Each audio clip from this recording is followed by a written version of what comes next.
Hi friends, அனைவருக்கும் வணக்கம். Welcome to அன்னம் ஆகாரம் ஃப்ரெண்ட்ஸ். நம்ம இன்றைக்கி குழந்தைங்களுக்கு பிடிச்ச மாதிரி ஒரு ஸ்நாக் ரெசிபி தாங்க பார்க்க போகிறோம். அதுவும் வீட்டில் இருக்கிற பொருள் வச்சு ஈஸியாக அப்படி செய்யலான்னு பார்க்கலாம். கண்டிப்பாக இந்த மாதிரி செஞ்சு கொடுங்க, குழந்தைங்களுக்கு ரொம்ப பிடிக்கும். இதை நம்ம ஒரு 10 நாள் வரைக்கும் ஸ்டோர் பண்ணி வச்சுக்கலாங்க, கெட்டு போகாது. இப்போ வாங்க நம்ம எப்படி செய்கிறதுன்னு பார்க்கலாம். அதுக்கு முன்னாடி நண்பர்கள் எல்லாருக்கிட்டேயும் ஒரு அன்பான வேண்டுகோள், நம்ம சேனலில் ஃபஸ்ட் டைம் பார்க்குற நண்பர்களாக இருந்தால் சப்ஸ்கிரைப் பண்ணிவிட்டு பாருங்கள். இப்போ இதுக்கு ஒரு மிக்சிங் பவுல் எடுத்துக்கோங்க. அதில் 2 கப் அளவுக்கு அரிசி மாவு சேர்த்துடலாம். இது கூடவே 3/4 கப் அளவுக்கு கோதுமை மாவு சேர்த்துக்கோங்க. 1/4 டீஸ்பூன் அளவுக்கு உப்பு சேர்த்துடலாம். இப்போ இதை நம்ம நல்லா கலந்து விட்டுக்கலாங்க. உப்பு சேர்க்கும் போது நம்மளோட இனிப்பு சுவை நல்லா எடுத்து கொடுக்கும், அதனால தான் நம்ம உப்பு சேர்க்குறோம். இப்போ இதை நல்லா கலந்து விட்டாச்சு. இப்போ இது அப்படியே இருக்கட்டும். ஒரு சின்ன பாத்திரமாக வச்சுக்கோங்க. இதில் 2.5 கப் அளவுக்கு நான் வெல்லம் சேர்க்குறேங்க. இது இனிப்பு கரெக்டாக இருந்துச்சு. உங்களுக்கு இன்னும் கொஞ்சம் கூடுதலாக வேணும்னா நீங்கள் இன்னும் 1/2 கப் கூட சேர்த்துக்கலாம். இதுக்கு தண்ணி பார்த்திங்கன்னா 1.25 கப் அளவுக்கு நான் சேர்க்குறேங்க. நீங்கள் 1.5 கப் அளவுக்கு சேர்த்துக்கோங்க. பத்தலைன்னா கூட திரும்ப சேர்த்துக்கலாம். அதிகமாகிடுச்சுன்னா ரொம்ப தண்ணி மாதிரி இருக்குங்க, நம்ம திரும்ப மாவு சேர்க்குற மாதிரி இருக்கும்.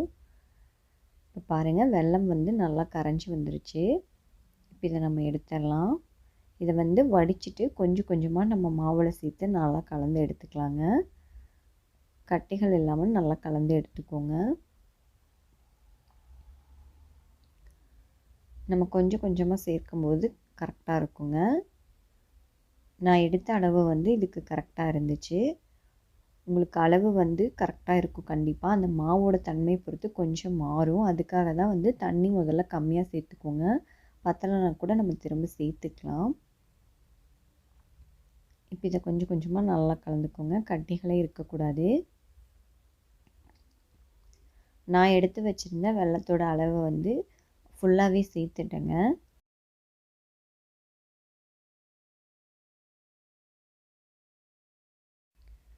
பாருங்கள், கடைசியாக எல்லா தண்ணியுமே நம்ம சேர்த்தாச்சு.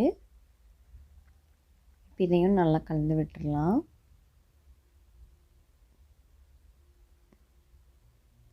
கொஞ்சம் மெதுவாக கலக்கிக்கோங்க, நம்மளுக்கு சூடாகவும் இருக்குது, அதனால் கொஞ்சம் மெதுவாக கலக்கிக்கோங்க. பாருங்கள், நல்லா கலந்து எடுத்தாச்சு. இந்த மாதிரி கட்டிகளே இல்லாமல் நல்லா கலந்து எடுத்துக்கோங்க. இப்போ உங்களுக்கு பார்க்கும்போதே தெரியும். இந்தளவுக்கு நல்லா கலந்து விட்டுட்டு இதை நம்ம மூடி போட்டு ஒரு 1 ஹவர் வச்சிடலாங்க.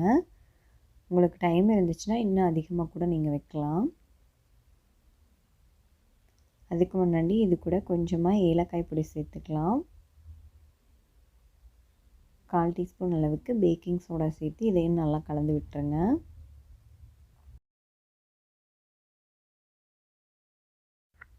இப்போ நல்லா கலந்து விட்டாச்சுங்க. இப்போ இதுக்கு ஒரு நம்ம தட்டு போட்டு மூடி வச்சிடலாம்.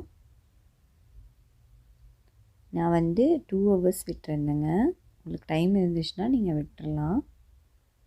இப்போ பாருங்கள், நம்மளுக்கு கொஞ்சம் அந்த பப்பிள்ஸ் மாதிரி வந்திருக்கு பாருங்கள், புளிச்ச மாதிரி வந்திருக்கும். இதை நல்லா கலந்து விட்டுட்டு நம்ம நல்லா பொரிச்சு எடுத்துக்கலாம். நம்மளுக்கு மாவு முதல்ல இருந்ததுக்கு இப்போ கொஞ்சம் கெட்டியாக வந்திருக்குங்க. அந்த வெல்லம் நம்மளுக்கு அரிசி மாவில் நல்லா மிங்கிள் ஆகி வரும்போது நம்மளுக்கு கெட்டியாயிரும். இப்போ எண்ணெய் வச்சு நல்லா சூடு பண்ணிக்கோங்க. அது கூடவே இந்த மாதிரி குழிக்கரண்டி சேர்த்துக்கோங்க. குழிக்கரண்டியும் நல்லா சூடாயிடணும், அப்போ தான் நம்மளுக்கு பொரிச்சு எடுக்கும்போது ஈஸியாக இருக்கும். நீங்கள் அப்படியே கூட பொரிச்சு எடுக்கலாம். உங்களுக்கு ஷேப்பாக வேணும்னா நீங்கள் இந்த மாதிரி இது பண்ணலாம். அப்படி இல்லைன்னா நீங்கள் பணியாரம் இதில் கூட நீங்கள் ஊற்றி எடுக்கலாங்க. நான் இன்றைக்கி குழிக்கரண்டி வச்சு எடுக்கிறேன்.